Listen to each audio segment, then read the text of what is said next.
Well, let's take you back to Cape Town, where the Zuma Must Fall campaign is being held, planning a march to Parliament as part of several other marches taking place all over the country.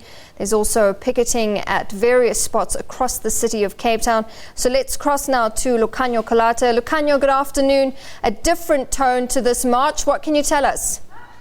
Natasha, good afternoon. We are in Cape Town, broadcasting to you live from just in front of Parliament, where the Zuma Must Fall movement decided that on this Freedom Day, they won't be doing any celebrating. Instead, they will be using the significance of this day to come and voice their displeasure with everything that has been taken place surrounding, of course, President Jacob Zuma. I'm joined with me by one of the organizers, Reverend Barry Isaacs, and I'd like to bring him into our conversation at this time. Sir, good afternoon, and thanks so much for joining us. Good afternoon. Thank you for having me. So just tell us about the significance of today and why, as the Zuma Must Fall movement, you brought your protest or your march to Parliament today.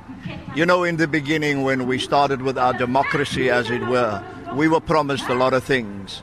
And as we look down the line, we see how these things have gone over the cliff. And right now we are suffering because of a leadership crisis. We are also suffering because we have a president who is violating the Constitution and also ignoring as to what the High Court had to say to him. He is absolutely standing against that. And we believe that no one is above the law, even our president and everyone else in this country. What is the message that you guys want to send through this march today to the government, to the ANC? Well, we are saying to the ANC, the government of the day, that we as the church and as civil society, we as the people, we want power to go back to the people. We are not happy with the kind of leadership that we have. Secondly, we are definitely asked the president himself to do the ethical thing and to stand down and resign from what he has done. And we will hold him accountable as a people. So we've got a municipal government elections coming up later on this year. Why not use those elections as a way to send your message? Well, we are definitely going to do that.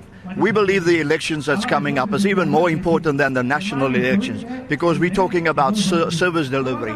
And even within municipalities, we have corruption, we have injustices, and these things has to stop.